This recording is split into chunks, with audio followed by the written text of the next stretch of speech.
কখনো যদি পারো একা একা খেয়াল করে দেখে নিও, রাত্রির নিরিবিলি জমে একা একা বসে বসে আল্লাহ নবীর রওজাকে খেয়াল করে রাসূলুল্লাহর উপরে দরুদ পড়তে থাকবে।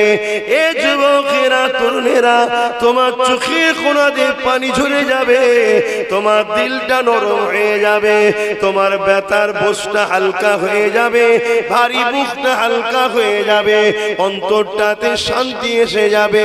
কেন আমার রাসূলুল্লাহকে আল্লাহ রাহমাতাল লিল আলামিন করে পাঠিয়েছে। এ যুবকেরা, দুনিয়ায় দুটো দল ছিল, আজও দুটো দল আছে।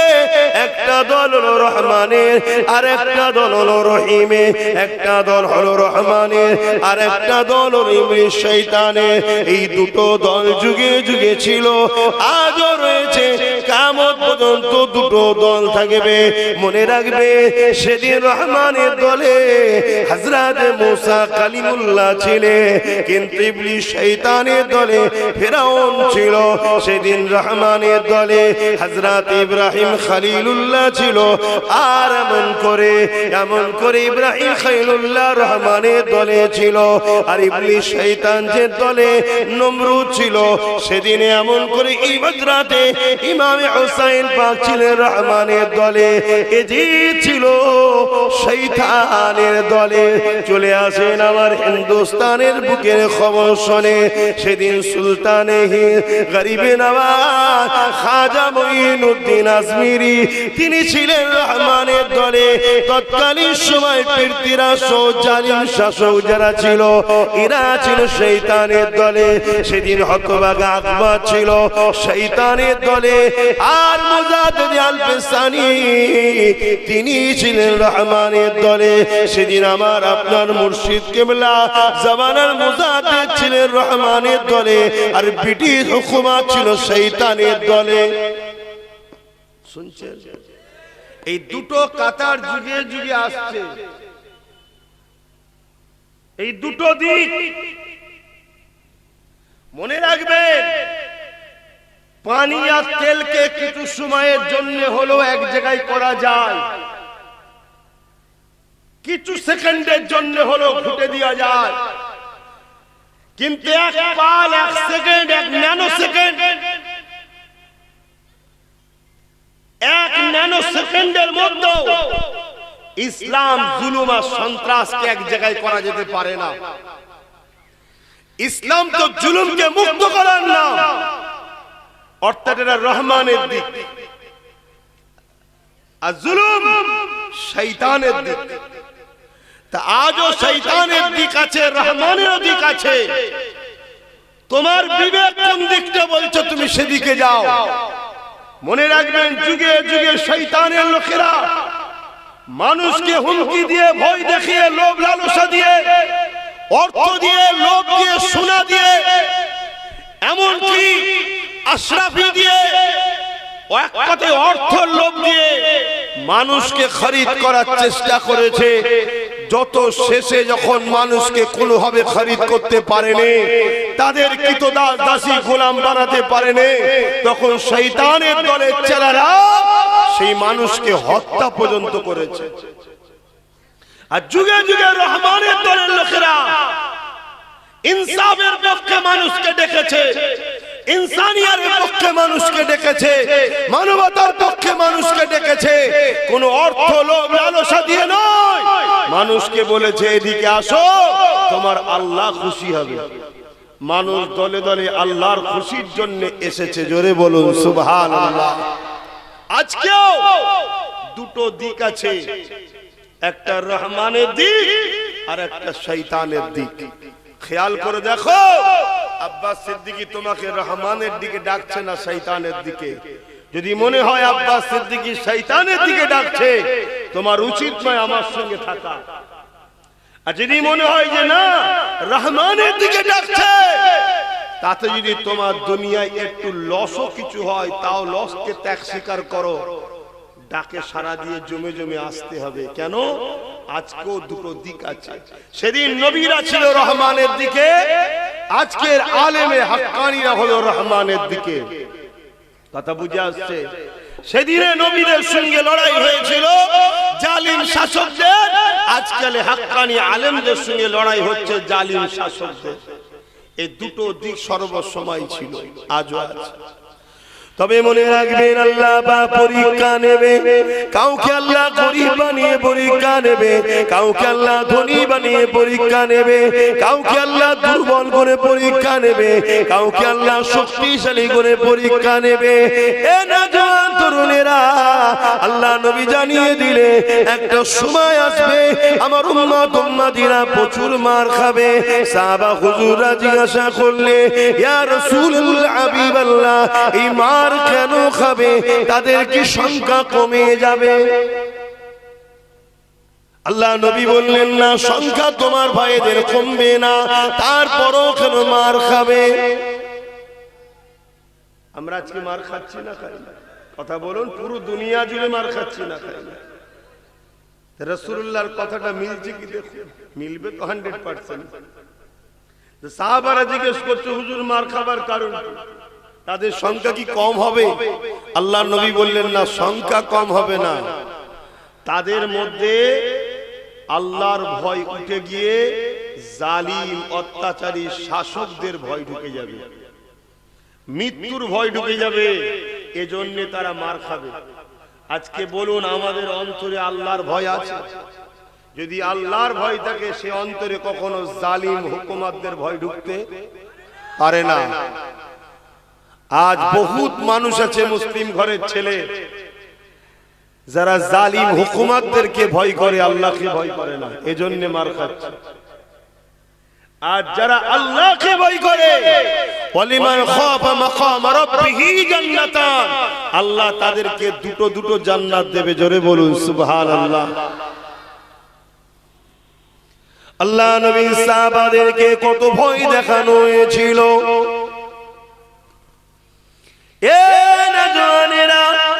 আল্লাহ নবী সাহাবা হুজুরকে মরুভূমির বালির উপরে শুইয়ে দিয়ে বুকের উপরে ভারী পাথর চাপিয়ে দিয়েছে।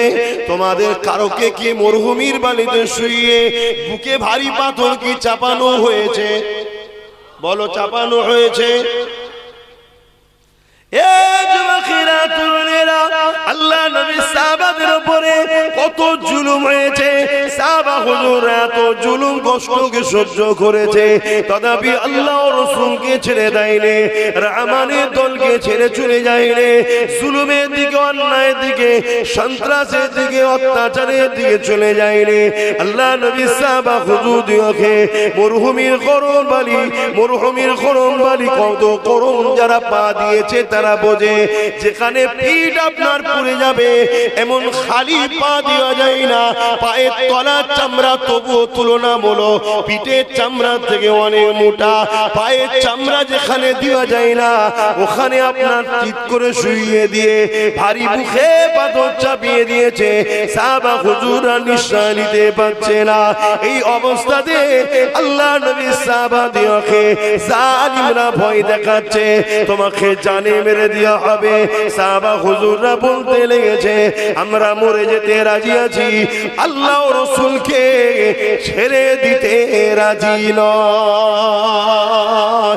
এ নওজওয়ানেরা, তারা যখন দেখছে এদেরকে মৃত্যুর ভয় দেখিয়ে পারা যাচ্ছে না, তখন তারা লোভ লালসার ভয় দেখাচ্ছে। কি বলতে লেগেছে, তোমাকে ধন দৌলত দেওয়া হবে, তোমাকে ভাগীদারি দেওয়া হবে, তোমাকে বিভিন্ন পদ দেওয়া হবে, তুমি মুহাম্মদ রাসূল ছেড়ে দিয়ে, আল্লাহ ছেড়ে দিয়ে আমাদের দিকে চলে আসো। সাহাবা হুজুররা এত জুলুম কষ্ট সহ্য করার পরও নিজেদের জীবন দিয়াকে পছন্দ করেছে, আল্লাহ রাসূলকে ছেড়ে তারা দেয়নি। আজকেও আমাদের উপরে জুলুম হচ্ছে না, কিন্তু এই জুলুম আরো বাড়বে আগামী দিন যদি আমরা জুলুমকে দেখে চুপ থাকি। যে কোনো জায়গায় আপনার দিয়ালে ধরুন একটা বট গাছের চারা প্রথম ধরেছে, এই দিয়াল থেকে যদি বট গাছ বা আসুদ গাছের চারাটাকে তুলে যদি আপনি না ফেলে দেন, তাহলে একদিন আপনার দিয়াল আপনার ঘর ফাটিয়ে দেবে না দেবে না? তাহলে প্রথম যখন চারা থাকে চারাকেই তুলে আরে কথা বলছেন না, ফেলে দিতে হয়। বট গাছ আশুদ গাছ আপনার ঘরের দেয়াল ফাটিয়ে দেবে, ছাদের ক্ষতি করবে, ঘরের ক্ষতি করবে, কিন্তু সমাজে মানুষের মধ্যে কিছু বিষাক্ত গাছ আছে, এই চারা যখন গজিয়েছে একে তখনই তুলে ফেলে দেওয়া দরকার। যদি না ফেলেন এ আগামী দিন ওই বড় বড় সব আমেরিকায় যেমন হচ্ছে স্টিম ফাইলে এরকম ঘটনা ঘটবে। প্রথম ছোট ছোটই পাপ হয় রে বাবা। ফেরাউন প্রথম এলাকার পকেটমার টাইপের চোর ছিল, যেটা আপনারা বুঝবেন, বদনা চুরি, পকেটমার এরকম ছোট ছোট থাকে না, কারো খেতে শশা চুরি করা, ছোট ছোট চোর থাকে। ফেরাউন প্রথম এরকম ছোটখাটো ছিল, তারপরে কিছু 4-5টা ছেলেকে সাথে নিল, নিয়ে একটুখানি মস্তানি তুলা তুলতে লাগলে, সপ্তাহে 200 টাকা করে দিবি, এখন ঘটে না, এরকম করতো। তারপরে দেখলো তো বেশ লোক আমাকে ভয় খাচ্ছে, মজা লাগছে, তারপরে আর একটু বাড়লো, বেরিয়ে একটা এলাকায় রাজত্ব শুরু করলো। তারপর দেখছো তুমি ভালো লাগছে, তখন আরো সৈন্য বাহিনী তৈরি করলো, গুন্ডা বাহিনী তৈরি করে মিশরের হুকুমত শুরু করলো। হুকুমত করার পরেও দেখছে যে খুব ভালো হচ্ছে, তো তখন লাস্টে নিজেকে খোদা পর্যন্ত দাবি করে ফেললো। শুনছেন?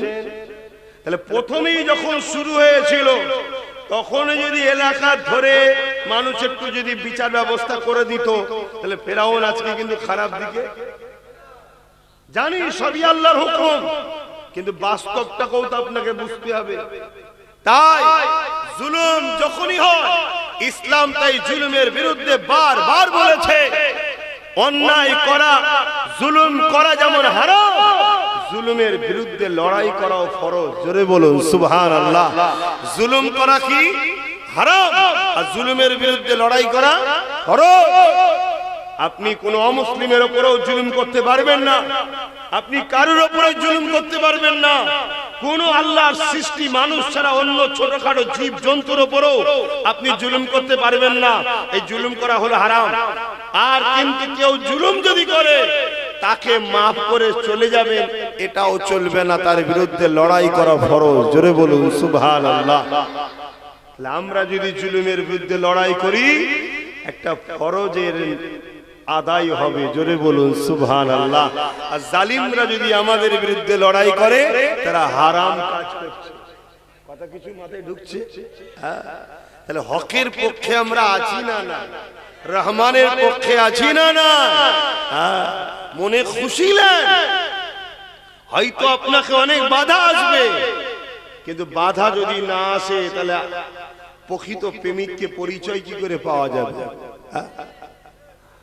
আল্লাহ নবী হযরত ইব্রাহিম আলাইহিস সালামকে নমরুদ কত দিক দিয়ে পরীক্ষা নিয়েছিল, ইব্রাহিম নবীকে আগুনে পর্যন্ত ফেলে দিয়েছিল। যখন আগুনে ফেলে দিচ্ছিল, ওই সময় আল্লাহ পাক বললেন, এ জিবরাইল যাও।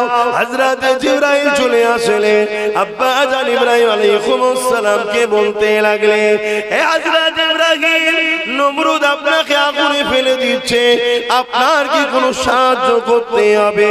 হযরত ইব্রাহিম আলাইহিস সালাম বলেছিলেন, হে হযরত জিবরাইল, নমরুদ আমাকে আগুনে ফেলছে, এটা আমার আল্লাহ দেখতে পাচ্ছে।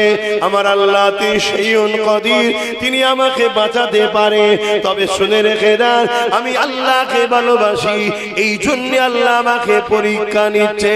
আমার আল্লাহ যদি চায় নমরুদের আগুনে ইব্রাহিম পড়লে খুশি হবে।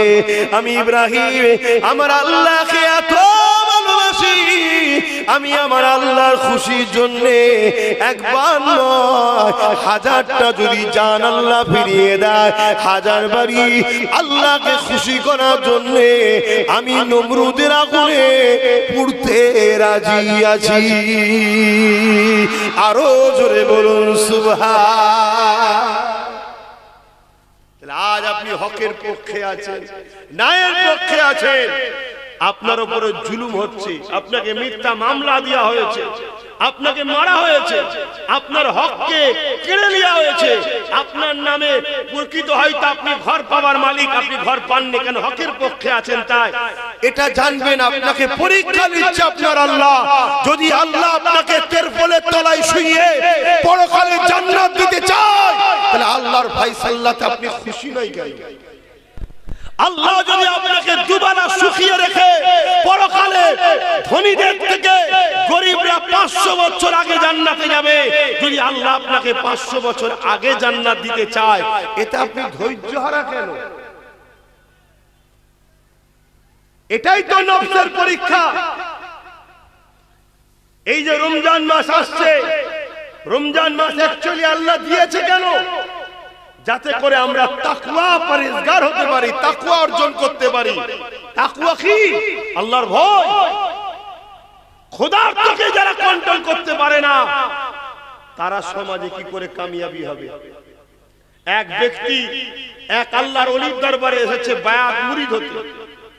এসে বলছে, হুজুর আপনি আমাকে বেলায়েত দেন, মাকাম দেন।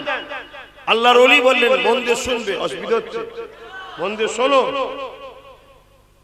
আমি আপনাদের সঙ্গে সম্পর্ক দুদিনের নয়, আপনাদের শুনবো সম্পর্ক দাদা হুজুরকে নিয়ে, 5 হুজুরকে নিয়ে, ঠিক তো নাকি? নতুন একটা সম্পর্ক আমি গড়িছি আপনাদের সাথে, ওটা আলাদা, ওটা আলাদা সম্পর্ক, ওটা রাজনীতি আলাদা সম্পর্ক, এটা গড়িছি আপনাদের সাথে, জানেন তো নাকি? কিন্তু আপনাদের সঙ্গে মূল সম্পর্ক কি? দাদা হুজুরকে নিয়ে, 5 হুজুরকে নিয়ে, ঠিক তো নাকি?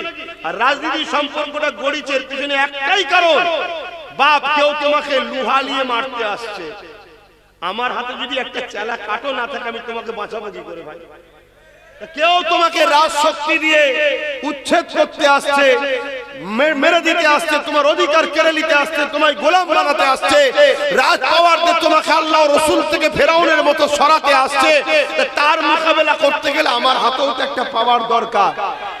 এজন্য তোমাকে আমি রাজনীতির কথা বুঝিয়েছি যে তোমার সঙ্গে আমার মূল সম্পর্ক দাদা হুজুর ও 5 হুজুরকে নিয়ে। এবার তোমার যদি মনে হয় যে আমি নামাজ রোজা হজ যাকাত দাদা হুজুরের থেকে নেব আর রাজনীতি নেব এই চোর ডাকাত খুনি চরিত্রহীনদের থেকে, মনে রেখো তুমি আল্লাহর সঙ্গে প্রতারণা করছো, মুনাফিকি করছো তুমি। কেন? তোমাকে সবকিছুটাই নিতে হবে মুহাম্মদ রাসূল থেকে, জোরে বলুন সুবহানাল্লাহ। আর মুহাম্মদ রাসূলের রাজনীতি কি? জুলুমের বিরুদ্ধে, ইনসাফের পক্ষে, অন্যায়ের বিরুদ্ধে, মানবতার পক্ষে, খোদার্তদের পক্ষে, এতিমের পক্ষে। রাসূলুল্লাহ যে রাজনীতি শিখিয়েছে, ওই রাজনীতির ধর্ম হলো রাষ্ট্র সেবা, রাষ্ট্রবাসীর সেবা, কারো উপরে ধর্মীয় ভাবা ধর্ম রাজ পাওয়ার দিয়ে ধর্মীয় জুলুমের অত্যাচার করা নয়। আমার রাসূল পাক সাল্লাল্লাহু আলাইহি ওয়াসাল্লাম করেন। শুনছেন তো নাকি? এটা তো শিখাতে হবে আপনাদের ঘরে। তো যাক, আমি যে কথা বলছি, আল্লাহর ওলি এখন ওই যে মুরিদ হতে এসেছে, বায়াত হতে এসেছে, তাকে এখন আল্লাহর ওলি আরেকজন খাদেমকে বললেন যে ইনাকে নিয়ে যে আজকে রাতে একটু মেহমানদারি করেন, কালকে ফজর বাদ ইনার সঙ্গে কথা বলবো। তো গিয়ে আল্লাহর ওলি ওই খাদেমকে বলেছে ওনাকে খুব ভালো করে মাছ খাওয়াও। কি খাওয়াও? মাছ, খুব মাছ খাওয়াও, কিন্তু পানি দেবে না। মাছ খাওয়াও, পানি দেবে না। তো অনেক ধরনের মাছ বিভিন্ন ভাবে তার সামনে নিয়ে এসে দেওয়া হয়েছে, সে খুব খুশিতে খাচ্ছে। এবারে পানির টান লেগেছে, পিপাসা লেগেছে, বাইরে থেকে এসে দরজা লাগিয়ে দিয়েছে, ভেতরে সে রয়েছে। সে ভেতরে মেহমান এসেছে, সে চিৎকার চেঁচামেচি করছে, দরজায় ঢুকছে।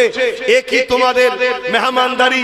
ভেবেছিলাম তোমার পীর বড় আল্লাহর ওলি, আমি বায়াত হতে এসেছি, এ কি রকম ব্যবহার আমার সঙ্গে হচ্ছে? অনেক কিছু ছোট বড় গালিগালাজও করে ফেলেছে রাগের চোটে। পিপাসা লেগেছে তো।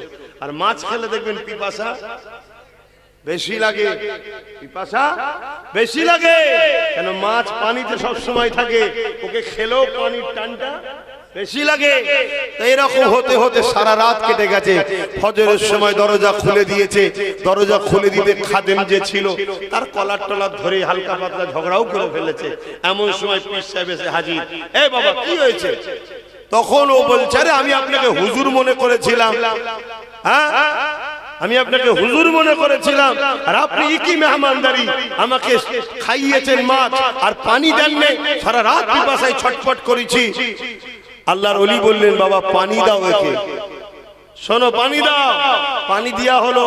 আল্লাহর ওলি বলছেন তোমার জন্য পানিটাই যথেষ্ট, বায়াতটা যথেষ্ট নয়। যে তার পিপাসাকে কন্ট্রোল করতে পারে না, যে তার নফসকে কন্ট্রোল করতে পারে না, সে কখনো আল্লাহ ওয়ালা হওয়ার উপযুক্ত হতে পারে না। এই রোজার মাস আমাদের নফসকে কন্ট্রোল করে।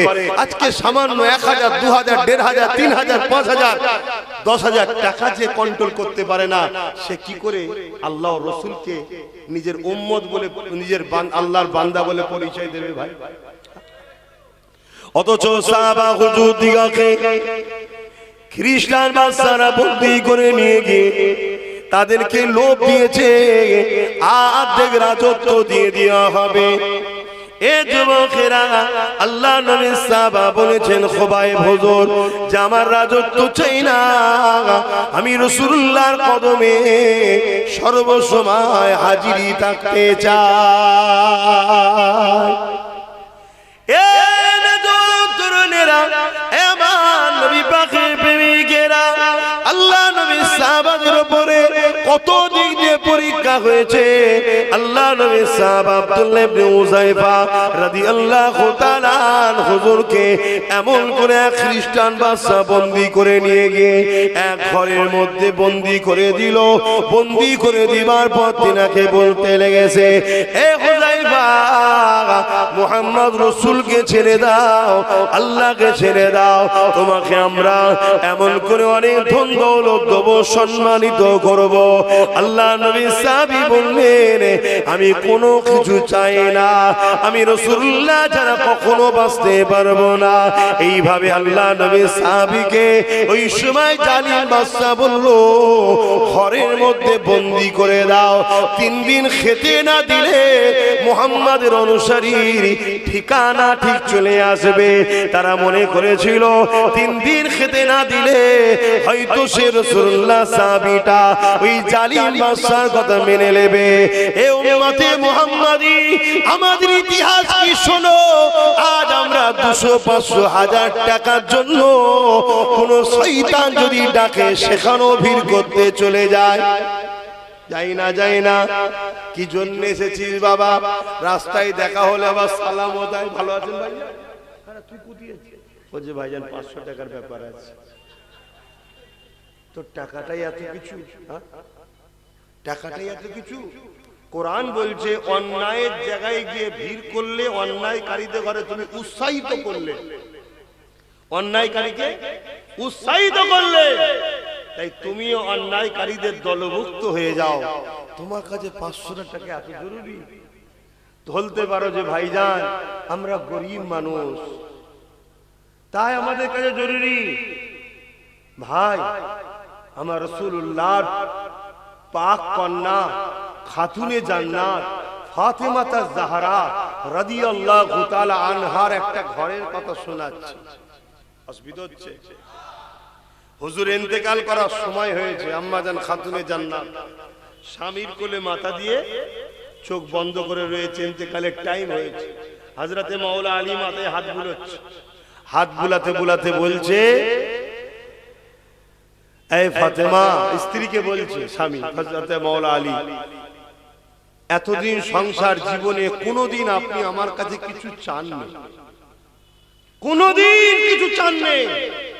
কোন খাবার থেকে শুরু করে, লেবাস থেকে শুরু করে কোন শখের জন্য চাননি যেটা আমাকে দেন। তা আজকে আপনি তো দুনিয়া থেকে চলে যাবেন, আমার জীবনে একটা আশা রয়ে গেল যে আমার কাছে আপনি কিছু একটা চাইবেন। হযরতে ফাতেমা হুজুর বলছেন, এ আমার প্রাণের স্বামী, আমি আপনার উপরে রাজি খুশি আছি। জোরে বলুন সুবহানাল্লাহ। আর আজকাল আমরা সোশ্যাল মিডিয়ায় কি দেখছি, কিছু মা বোন নিজের স্বামীর কথা মিডিয়াতে বলছে যে আমার স্বামী কোনোদিন হাত খরচ দেয়নি। বলছে না? বলেন। হাই রে মা, তুই যে ধর্মেরই হোস, আমি জানি না কোন ধর্মের, আমি ধর্ম দেখতে চাইছি না, স্বামী নিঃস্বার্থে যে ব্যক্তিটা রাস্তার প্রতিটা মুহূর্ত মরণের ফাঁদে পা দিয়ে অতিক্রম করে করে সে যাই ইনকাম করুক, প্রত্যেকটা ইনকাম ঘাম না ঝরলে হয় না। আজকে মা সেই স্বামীকে তুমি এত ছোট করো, আমি জানি না তাদের কালচার, তাদের পারিবারিক কালচার, তাদের শিক্ষা কি আছে আমার জানা না। তবে এতটুকু জানি, যদি কোনো ইমানদার মুসলিম ঘরের নারী এ ধরনের কথা বলে, নিশ্চিন্তায় জেনে রাখুন হাদিসের ভাষায় ওই নারী হলো দাইয়ুস। আর জান্নাতের দরজায় লেখা আছে দাইয়ুসু লা ইয়াদখুলুল জান্নাত, দাইয়ুস জান্নাতে যাবে না। শুনছেন ভাইরা আমার, মন দিয়ে শুনবে। আজ পুরো বিশ্ব জুড়ে আমার কথা অনেক দূরের কথা, আপনারা হয়তো ধরতে পারছেন না, কিন্তু বিগত দিন যা বলেছি মিলেছে না মেলেনি? আজ বলে যাচ্ছি এই দুনিয়া জুড়ে দুটো কাতারকে নতুন করে তৈরি করা হচ্ছে। একটা কাতার হলো কানা দাজ্জালের, আর একটা কাতার হলো ইমাম মেহেদী আলাইহিস সালামের। কানা দাজ্জালের কাতার আর ইমাম মেহেদী আলাইহিস সালামের কাতার। দাজ্জাল হবে শয়তানের পক্ষে, ইমাম মেহেদী হবে রহমানের পক্ষে। আপনি যদি দাজ্জালের কাতারে যেতে চান, দুনিয়ায় কিছু সময়ের জন্য দাজ্জাল আপনাকে ধন দৌলত দেবে, সোনা দানা দেবে, কয়েক বছর পরে দুনিয়া শেষ হয়ে যাবে, আপনি কিন্তু পরকালে জাহান্নামে যাবেন। আর ইমাম মেহেদী আলাইহিস সালামের যদি কাতারে আসেন, দুনিয়ায় আপনাকে কিছু সময় চলতে হবে আগুন কাঁটা বিপদের রাস্তার উপর দিয়ে, কিছুদিন পরেই দুনিয়া ধ্বংস হয়ে যাবে। আল্লাহ আপনার জন্য জান্নাতে উঁচু মাকাম দেবে। জোরে বলুন সুবহানাল্লাহ। দাজ্জাল কবে বেরোবে? দাজ্জাল বেরোবে এই দুনিয়াতে বিশাল এক খরা হবে, বিশাল এক খরা দেখা দেবে। ওই খরা দেখা দিবার পর এই দুনিয়াতে দাজ্জাল প্রকাশ হবে। এই দুনিয়ায় যখন মানুষ ভিখারির সংখ্যা বেড়ে যাবে, গরিবের সংখ্যা বেড়ে যাবে, ক্ষুধার্ত মানুষের সংখ্যা বেড়ে যাবে, ওই সময় দাজ্জালের আবির্ভাব হবে। রাসূল পাক সাল্লাল্লাহু আলাইহি ওয়াসাল্লামের কথা এবং বাস্তব ভৌগোলিক পরিস্থিতি যেদিকে যাচ্ছে, খরা কিন্তু বেশি দিন আর নাই, আসতে চলেছে। কারণ এই সমাজে মানুষের অর্থ 1% লোকের হাতে, বাকি সব গরিবের দিকে মানুষ যাচ্ছে। আর এই গরিবটা এমনি এমনি হচ্ছে না, এই গরিবটা দাজ্জাল বাহিনীরা বানাচ্ছে। কেন? গরিব যদি না হয় তাহলে দাজ্জালকে তো খোদা বলে মানবে না। পেটের জ্বালায়, অভাবের জ্বালায় তাকে ধন দৌলত দেবে, বিনিময়ে দাজ্জালকে খোদা বলে মেনে নিতে হবে। শুনছেন তো নাকি? সেই পরিকল্পনা চলছে। আলহামদুলিল্লাহ, আমরা আপনাদেরকে ইমাম মেহেদী আলাইহিস সালামের রাস্তা দেখাচ্ছি। আসো আসো, দুদিকেই সবই আছে, একদিকে শয়তান আর একদিকে রহমান। তুমি রহমানের দিকে আসো। তো হযরতে খাতুনে জান্নাত ফাতেমা জাহরা হুজুরকে যখন হযরতে মাওলা আলী বললেন যে আমার মনের একটা ইচ্ছা, আপনি আমার কাছে কিছু একটা চাইবেন, হযরতে ফাতেমা হুজুর মুচকি এসে বললেন, আপনি আমার স্বামী, আপনার যখন এত খুশি ইচ্ছা, আপনার খুশির জন্য আমি ফাতেমা আপনার কাছে সেফ একটা আপেল খেতে চাই। আপেল শুনছেন? হযরতে মাওলা আলী তিনার স্ত্রীর মাথাকে আদর করে নিয়ে বালিশে রেখে আস্তে করে ছুটলেন বাজারের দিকে। বাজারে গিয়ে এত কম পয়সা ছিল, মন দিয়ে শোনেন, এত কম পয়সা। আপনি কি এরকম দ্বারা? আপনার অভাব কি এরকম দ্বারা? এত কম পয়সা ছিল যে একটাই মাত্র আপেল কিনতে পেরেছে, বাকি আর পয়সা নেই। ওই আপেলটা নিয়ে যখন আসছে, রাস্তায় এক মুসাফির আটকেছে। হযরতে মাওলা আলী, এ রাসূলের জামাই, আমি বড় ক্ষুধার্ত, তোমার হাতের আপেলটা আমায় দাও। ভাবছেন আল্লাহর পরীক্ষা, তোমায় পরীক্ষা নেবে না? আজকে তুমি এমন জায়গায় পৌঁছে গেছো, তোমার পরীক্ষা এমন ভাবে নেওয়া হচ্ছে, কোন এক জালিম শয়তান বলবে যে তোমরা যদি আমাদের দিকে না আসো, তোমাদেরকে আগামী দিন ঘর দেওয়া হবে না, তোমাদেরকে আগামী দিন টাকা বন্ধ করে দেওয়া হবে। তুমি এমন একটা পরীক্ষায় দাঁড়িয়ে গেছো, তুমি এই সামান্য ঘর আর টাকার জন্য নফসের গোলামি করে শয়তানদের দিকে যাবে, না নিজের পায়ে দাঁড়িয়ে থেকে আল্লাহকে বলবে, আল্লাহ তাকত দাও, আল্লাহ এদেরকেই উল্টে দিই, না থাকবে বাঁশ, না থাকবে বাঁশুরি। কথা বুঝে আসছে না? তাহলে এইটা এই ক্ষমতা, এই ঈমান আমার মধ্যে আছে কিনা, এই পরীক্ষাটা তো আল্লাহ নিচ্ছে। আর না হয় এই সমাজে আরো অনেক দল আছে, কোন বিষয়ে বলা হয় না যে অমুকের সঙ্গে থাকলে তোমার ঘর বন্ধ, টাকা বন্ধ করে দেওয়া হবে, বলা হয় না। শুধু একদিকেই থাকলে বলা হয়। কেন? এই দিকে যে নেতৃত্ব দিচ্ছে সে নবী বংশের আওলাদ, কোরাইশ বংশের ছেলে। নবী বলেছে উম্মত কোরাইশের নেতৃত্ব মানবে। এতদিন পরে এখন সবাই ভাবতে শুরু করেছে আগামী দিন হয়তো বাংলায় একটা বিপ্লব আসবে, যেখানে সর্বধর্মের গরিব মানুষ তার অধিকার পাবে। তাই এখন সবাই মিলে তার পিছনে লেগে। তাই কি করবে? ভয় দেখিয়ে হয়নি, কেস দিয়ে হয়নি, কথা বুঝে আসছে। আর প্রশাসন বন্ধুদের মধ্যে সবাই তো সমান নয়, হাতের পাঁচটা আঙুল কি সমান? অনেক প্রশাসন বন্ধু আছে যারা উপযুক্ত, নিজের মেহনত, নিজের কোয়ালিফাই, নিজের জায়গা তৈরি করেছে। সে তো কোনো চোর, ডাকাত, খুনি, চরিত্রহীন, ধর্ষক, জালিমের তো দালালি করবে না। আছে না? না দেখছে এই দিক দিয়েও হচ্ছে না, যে তুলে নিয়েছে জুলুম, জালাম, অত্যাচার, পিটিয়ে টিটিয়ে ঘোরানো যায় কি। লাস্টে সবকিছু ছেড়ে দিয়ে এবারে হুমকি দিচ্ছে, কি খেতে দেবো না, ঘর দেবো না। তাহলে আমারও উচিত, আপনাদেরও গলি গলি রাস্তায় একটাই আওয়াজ তোলা দরকার, ভোট নেবে আমার আর সাপোর্ট করবে বিজেপির কালা কানুন ওয়াকফকে, তোমাদেরকে আর দেব না। এই ভোট নিয়েছে আমার আর সাপোর্ট করেছে বিজেপিকে, ঠিক না বেটি? করেছে না করেনি? এটাও তোলা দরকার আছে না? নাই? হ্যাঁ, তুমি যদি বলতে পারো যে আমার নেবে আর কাউকে ভোট দেবে, আরে কেউ কারো লাই না। আমরা আমাদের দেশের লি, কার লি? দেশ, দেশ জনগণকে দেয়। দেশ ছিল, দেশ আছে, দেশ থাকবে।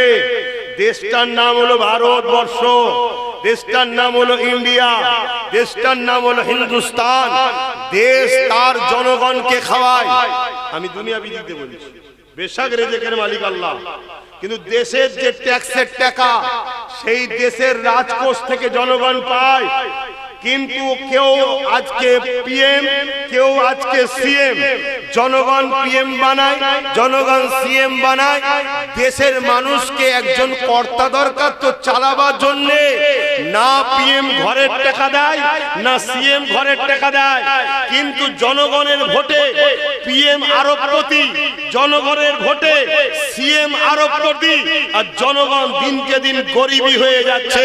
অর্থাৎ জনগণ তোমাকে বসিয়েছিল দেশের রাজকোষের মাথায়, জনগণকে না দিয়ে 1 টাকা দিয়েছো তো 1000 টাকা চুরি করেছো। আমরা তোমাকে পাঠিয়েছি বলে চুরি করতে পেরেছো। ওখানে বসে তুমি হুমকি দিচ্ছ কালকে পাঠাবো না, বিগত সরকারদের মতো তুমিও দেউলিয়া হয়ে যাবে। কথা বুঝে আসছে না? হ্যাঁ, অতএব এসব দাদাগিরি, এসব দাদাগিরি যারা দেয় তাদেরকে চ্যালেঞ্জের মোকাবিলা নিতে হয়। যে তোকে চ্যালেঞ্জ দিচ্ছি, তোর নাম নিশানা মিটিয়ে দেবো। তোর এত বড় দাদাগিরি শুরু হয়েছে, তুই দিস না, তোর বাপ দেয় না, তোর দাদু দেয়। দেশ আমার দেশ দেয়, আমার দেশের ট্যাক্সের টাকা, আমার দেশের রাজকোষের টাকা, ঠিক না বে ঠিক গো? অতএব দুঃখের বিষয়, এসব দেশদ্রোহীদের বিরুদ্ধে কোনো মামলাও হয় না, আর মামলা হলে এদের বিরুদ্ধে আইনত ব্যবস্থা হয় না। এটা দুঃখ, এটা দেশবাসী হিসেবে দুঃখ। অথচ উচিত এদেরকে প্রশাসন তুলে নিয়ে যে গাছে বেঁধে ছাল ছেড়িয়ে ফেলা দরকার। এত বড় তুই দেশের বিরুদ্ধে কথা বললি কেন? তুই দেশ না, হ্যাঁ তুই দিস শয়তান। কিন্তু দুঃখের বিষয়, আজ মানুষ বড় দুর্বল, আর এই দুর্বল হওয়ার দরুন আজ আমাদের উপরে এত বড় বড় চাপ দেওয়ার সাহস পাচ্ছে। আমার কথা অসুবিধা হচ্ছে আপনাদের? মনে রাখবেন, দেশকে ভালোবাসা এটাও ইসলামেরই একটা হুকুম। বলুন সুবহানাল্লাহ। আমার রাসূল পাক সাল্লাল্লাহু আলাইহি ওয়াসাল্লাম নিজের মাতৃভূমিকে ভালোবেসেছে। আজকে কোন দেশদ্রোহী, কোন সন্ত্রাস, কোন গাদ্দার যদি তোমাকে ভয় দেখায়, তার ভয়ে তো তোমরা ঘাবড়ে যাচ্ছ নাকি? হাত তুলে বলো ঘাবড়ে যাচ্ছ নাকি? যদি ঘাবড়ে যাও অসুবিধে নেই, মনে রেখে দিও একটা ছোট্ট উপমা দিচ্ছি, কেন সময় তো অপেক্ষা করছে না কারো। কোন এক ভোটের সময়, শুনছেন, আমি আমার আব্বা আমার মা আমার ভাই বোনেদের বলতে পারি তো নাকি, কোন এক ভোটের সময় একজন নেতা এসেছে, এসে একজনকে বলছে, চাচা ভোট তো এসেছে, 1000 টাকা রাখো, ভোটটা আমায় দিও। বন্ধে শুনবেন, আপনাদের এলাকায় এরকম হয়? এই হয়? যাই হোক, তাহলে শুনে রাখো, কোন একজন এসেছে কোন এক ভোটের সময়, এসে 1000 টাকা দিয়ে কি বলছে, চাচা ভোটটা দিও। আম্মা বোনেরাও শুনবেন, চাচার জায়গায় চাচি বললেই তো হয়ে যাবে, কি 1000 টাকা দিয়ে বলছে ভোটটা দিও। ওই মুরব্বি ছিলেন খুব চালাক লোক, তো মুরব্বি বলছে, বাবা আমি 1000 টাকা নেব না বাবা, তোকে ভোট দেবো খনি, আমার কিন্তু একটা গাধা খুব প্রয়োজন। কি প্রয়োজন? গাধা। মন দিয়ে শুনবে, গাধা প্রয়োজন। তো বাবা তুই আমাকে একটা গাধা দে বাবা। তো এই নেতা বাজারে চলে গেছে, ই বাজার ও বাজার সি বাজার অনেক ঘুরেছে, ঘুরে লাস্টে ক্লান্ত হয়ে চাচার কাছে ফিরে এসেছে, এসে বলছে, চাচা গাধা তোমায় দিতে পারলাম না। কেন রে বাবা? বলছে, আরে বাবা 20, 25, 30, 40 হাজারের নিচে গাধা পাওয়া যাচ্ছে না। তা চাচা তুমি 1000 টাকা লাও, ভোটটা আমায় দিও। চাচা তখন বলছে, বাবা এত লজ্জা দিচ্ছিস কেন আমাকে, এত অপমান করছিস কেন আমাকে? তখন সে ভোট নেতা বলছে যে আমি আপনাকে কোথায় অপমান করছি? তখন চাচা বলছে, বাবা যদি আজকের বাজারে 20, 23, 40, 50 হাজার টাকার কমে যদি গাধা না পাওয়া যায়, একটা আশরাফুল মখলুকাতকে 1000-এ কিনতে এসছিস, আমি কি গাধার থেকেও নিচুতে? মনে রাখবেন, আমাদেরকে আল্লাহ ইজ্জত দিয়েছে। আপনি 500 টাকায় বিক্রি, 1500-এ বিক্রি, 2000-এ বিক্রি, আপনি নিজেকে নিজের প্রমাণ দিচ্ছেন যে আমার মূল্য আজকে গাধার থেকেও কম। তাহলে গাধাকে কখনো আল্লাহ সাহায্য করবে না। আল্লাহ আপনাকে আশরাফুল মখলুকাত করেছে। ঘরে যদি কেউ একটা মুরগি পোষে, মুরগি মনে হয় 5 বছর পরে মনে হয় মুরগিটার দাম যত কমই হোক 1000-1200 টাকা দাম হয়ে যাবে, বেশি তো কম না। যাই হোক, ঘরে যদি কেউ একটা ছাগল পোষে 5 বছর ধরে, ছাগল 5 বছর পর ওই ছাগলটার দাম যত কমই হোক 10, 12, 15, 20 হাজার, আরো বেশি তো কম না হয়ে যাবে। ঘরে যদি কেউ 5 বছর একটা গরু পোষে, গরু, ওই গরুটার 5 বছর পর দাম যত কমই হোক 50, 60, 70 হাজার টাকা হয়ে যাবে। হাই রে আমার কম, হাই রে মানুষ জাতি, 5 বছর পর মাত্র 500 টাকা মূল্য বেড়েছে। ভাবো, তোমাদের মূল্য তোমরাই শেষ করছো, তোমাদের মূল্য তোমরা শেষ করছো। একটা সোনার আংটি নিয়ে যদি তুমি ফুটপাতে পড়ে থাকা ভিখারির কাছে বিক্রি করতে যাও, ও ভিখারি তোমাকে 100-150 টাকার বেশি মূল্য দেবে না। একটা সোনার আংটি নিয়ে গিয়ে তুমি যদি একটা হোটেল রেস্টুরেন্টের সামনে দাঁড়িয়ে বিক্রি যদি পথচারী মানুষকে করতে চাও, ও 1-1.5 হাজারের টাকা বেশি দাম দেবে না। কিন্তু ওই সোনার আংটিটা তুমি স্বর্ণকারের কাছে নিয়ে যাও, তাহলে ওই স্বর্ণকার কিন্তু আজকের বাজার মূল্যে তোমাকে 70, 80, 90, 1 লাখ টাকা দেবে। আজকের এই ফুটপাতের ভিখারি যখন তুমি একে ক্ষমতায় বসালে, এ তোমার মূল্য ধার্যটা তার মতনই করেছে। এই যখন ফুটপাতে থেকে একটু উঁচু জায়গায় যাবে, সে তোমাকে 1000, 1200, 2000 নিয়ে যাবে। আর যখন তুমি তোমার নেতৃত্ব, তোমার ইমাম, তোমার মাথার উপরে একটা সম্ভ্রান্ত পরিবারের কোরাইশ বংশের বাচ্চাকে বসাবে, সে তখন তোমাকে ভিক্ষা হয়তো দেবে না বারবার, কিন্তু তোমাকে তুলে নিয়ে যে মূল স্রোতে বসিয়ে মালিক বানাবার স্বপ্ন দেখাবে। এটা আমার দায়িত্ব, আমার বাপকে বোঝানো, এটা আমার দায়িত্ব আমার ভাই বোনকে বোঝানো। কারণ আগামী দিন তোমার এই ভিক্ষাতে তোমার এলাকা থেকে তোমাকে উজাড় করে দেওয়া হবে, তোমার এলাকা থেকে তোমাকে উজাড় করে দেওয়া হবে। নিশ্চয়ই আমি কয়েক জায়গায় বলেছিলাম, আজকে একটু সতর্ক করছি। কয়েক মাস আগে বিহারে ভোট হয়ে গেল তো, হ্যাঁ, ওই ভোটেতে ওখানে ক্ষমতায় ছিল কারা? ওখানে ক্ষমতায় কারা? বিজেপি ছিল। নতুন করে আবার ভোট হলো, তাই তো নাকি? তো সেই ভোটেতে অনেক আমার মা বোনেরা বিজেপির মিটিং এ গিয়ে নাচছে। কি ব্যাপার? নাচছে, ভালো লাগে। তারা চ্যালেঞ্জ দিচ্ছে, সূর্য এটা কত রকম শ্লোক বলছে যে বিজেপি থাকবে, বিজেপির জন্য জান দেবো বলছে তো, দেখেছেন তো নাকি?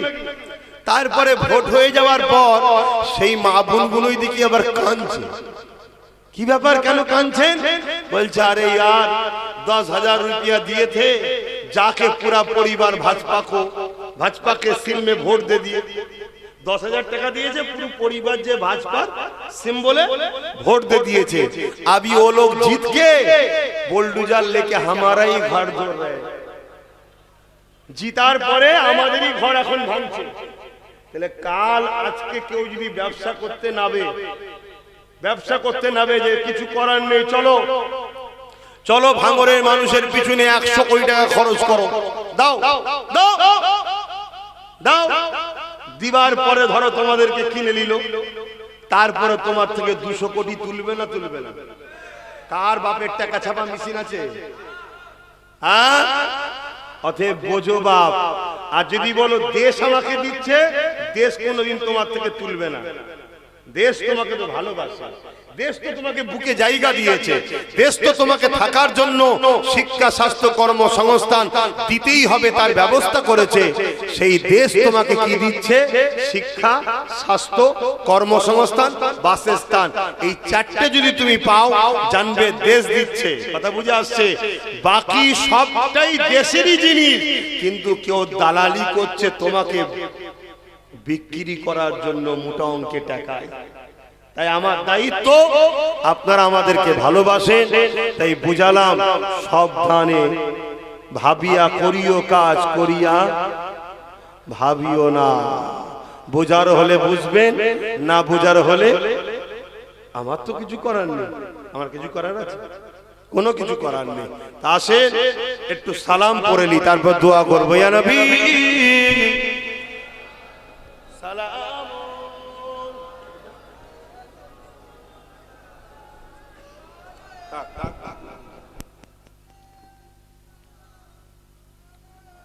একটু নেবে নিচে চলে আসেন। আমার ভাইরা যারা দূরে দূরে আছেন, দোয়াতে শরীক হন, নেবে আসেন, দোয়াতে শরীক হন। দোয়াতে নসিব পাল্টে যায়। দোয়া দরকার আছে না নাই? হ্যাঁ, তাহলে আল বদরু আলাইনা মিন শানিয়াতিল ওয়াদা وجب الشكر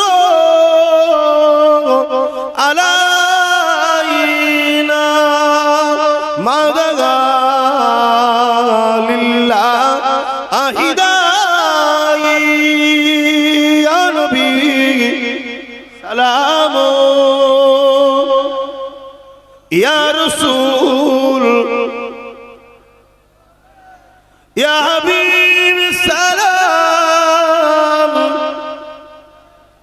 সালাওয়াতুল্লাহ।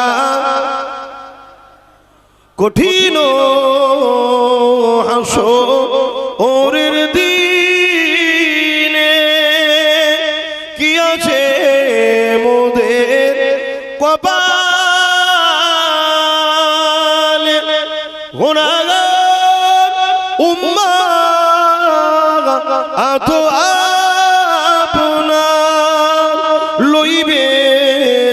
সঙ্গে মাহশরে। নবী সালাম ইয়া রাসূল ইয়া হাবিব সালাম সালাওয়াত। সকলে বসেন, দোয়া চাওয়া হবে, তাড়াতাড়ি বসেন। বাপজান আমার বিসমিল্লাহ শরীফের সঙ্গে দরুদ শরীফ সূরা ফাতিহা শরীফ পড়ুন। এর বীজখানে ছেলেরা যাচ্ছে, একটু নগদ যার যা খুশি একটু মাহফিলে শরীক হন। ছেলেরা যাচ্ছে, যার যা খুশি একটু শরীক হন, নগদ যার যা খুশি একটু শরীক হন। কেন জানেন তো বাপ, আমরা ধর্ম করি আমাদের নিজেদের পয়সায়। কথা বুঝে আসছে? ছেলেরা যাচ্ছে, একটু দেন। আচ্ছা আমি একটা কথা জিজ্ঞেস করছি ভাই, আপনারা গরিব হলেন কি করে? এ কথা বলছো না তো? আরে তুমি খেয়াল করে দেখো, শুনছেন তো নাকি? একটু হাত তুলে বলুন, শুনছেন তো? আপনি গরিব হননি, আপনাকে গরিব বানানো হচ্ছে।